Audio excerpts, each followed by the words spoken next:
आलोक जी, सीधे आपके पास आते हुए बार बार कांग्रेस पार्टी की ओर से कहा जा रहा है कि वो कानूनी तरीके से और सड़क पर दोनों ही लड़ाई को जारी रखेगी राहुल गांधी के मुद्दे पर। आज सड़क पर लड़ाई तो हमने देख ली कि किस तरह से संसद से लेकर सड़क पर जमकर बवाल हुआ, काले कपड़े पहनकर कांग्रेस के तमाम नेता आज सामने आए गए और सरकार पर हमला बोला।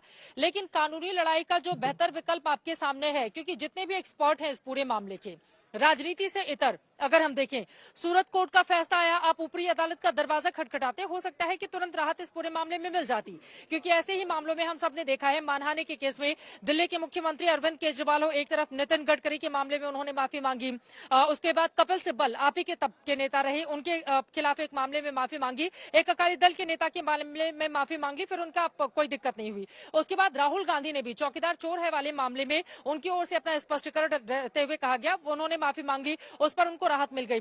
तो अगर सारे मोदी चोर हैं, इस तरह का बयान सामने आएगा, उसके बाद मोदी समाज के लोग आगे बढ़ेंगे, मामला कोर्ट में जाएगा, कोर्ट फैसला आएगा, आपके पास ऊपरी अदालत का विकल्प था, आप अगर वहां दरवाजा नहीं खटखटाएंगे तो सारा ठेकरा आप बीजेपी पर कैसे फोड़ सकते हैं? आप पवन खेड़ा के मामले में तो तुरंत दौड़े दौड़े चले जाते हैं देश की सर्वोच्च अदालत में, लेकिन आपके जो सबसे बड़े नेता हैं आलोक जी, उनको राहत देने के लिए तो आपको सबसे पहले ये काम करना चाहिए था। चित्रा जी, मैं उत्तर देता हूँ। सबसे पहली चीज तो उन्होंने ये नहीं कहा कि सारे मोदी चोर हैं।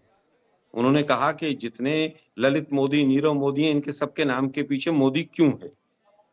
दोनों चीजों में फर्क है और सवाल पूछा गया है। दूसरी चीज, जहां तक न्यायिक प्रक्रिया की बात है, वो हम बिल्कुल अपना रास्ता अपनाएंगे। मोदी अभी जो बात आ वाले रही ही थी, चोर क्यों है, ये देखो उनका सुनिए ना बयान था। मैम, ठीक है सर, आगे अरे बढ़ते मैम हैं। सुनिए ना, ठीक है। पूरा मीडिया लगा हुआ है इसको लीगल मैटर बनाने पे। ये लीगल मैटर नहीं है, ये मैटर है अडानी का, ये मैटर है भ्रष्टाचार का, ये मैटर है कि किस तरह से पूरी सरकार अडानी को बचा रही है, ये मैटर है जेपीसी का। ये वहां वकील क्यों नहीं गया, वकील ने चिट्ठी क्यों नहीं लगाई, उस कोर्ट में क्यों नहीं गया, ये मैटर नहीं है।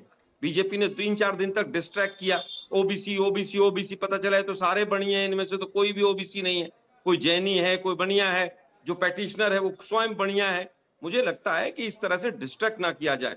आज मुद्दा ये है कि हजारों करोड़ का ड्रग्स पकड़ा जाता है, हजारों करोड़ की शेल कंपनियां हैं, उस पर कोई एंकर सवाल नहीं पूछ रहा है कि भाई ये पैसा किसका है। पूरी डिबेट में बीजेपी से आपने एक सवाल नहीं पूछा कि भाई अगर ये जांच होती है, हजारों करोड़ रुपया है, ये शेल कंपनी डिफेंस मिनिस्ट्री में लग रहा है, तो इसके ऊपर जांच क्यों नहीं होनी चाहिए? कांग्रेस क्यों नहीं गई, कांग्रेस ने क्यों नहीं किया, कांग्रेस ये, अरे भाई आप लोग भी तो सोचिए ना। जो लोग चीन को आंख लाल दिखाते थे, उन्होंने क्लीन चिट दे दी। आज मैं पूछना चाहता हूं, 2013 में दामाद श्री पुस्तक आई थी, उसका क्या हुआ? मोदी जी ने 2014 में संसद में भाषण दिया था कि 2 साल के अंदर सारे पॉलिटिकल केसेस को निपटा देंगे। अभी राकेश जी त्वरित की बात कर रहे थे।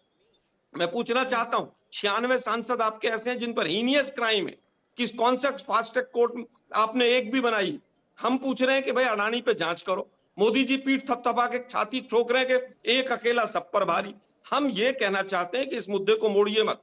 ये मुद्दा देश से जुड़ा हुआ है, ये मुद्दा पूरी तरह से भ्रष्टाचार से जुड़ा हुआ है, ये मुद्दा मोदी जी के दोगलेपन से जुड़ा हुआ है, ये मुद्दा न्यायिक प्रक्रिया में जिस तरह से सरकार ने किया है उससे जुड़ा हुआ है।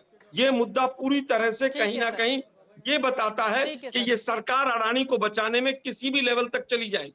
ये मुद्दा इस चीज से जुड़ा हुआ है। बहुत महत्वपूर्ण मुद्दा है, जो है इसका जवाब मैं ले लेती हूँ बीजेपी के नेता जो हमारे साथ जुड़े हुए हैं। लेकिन आलोक जी, दिक्कत दरअसल ये है ना, आपसे जिस विषय पर डिबेट किया जा रहा है, जब आप उससे विषयांतर हो जाएंगे तो फिर आप विषय पर अगर जवाब नहीं देंगे तो लोगों के भीतर जो भरोसा है वो कैसे पैदा कर पाएंगे?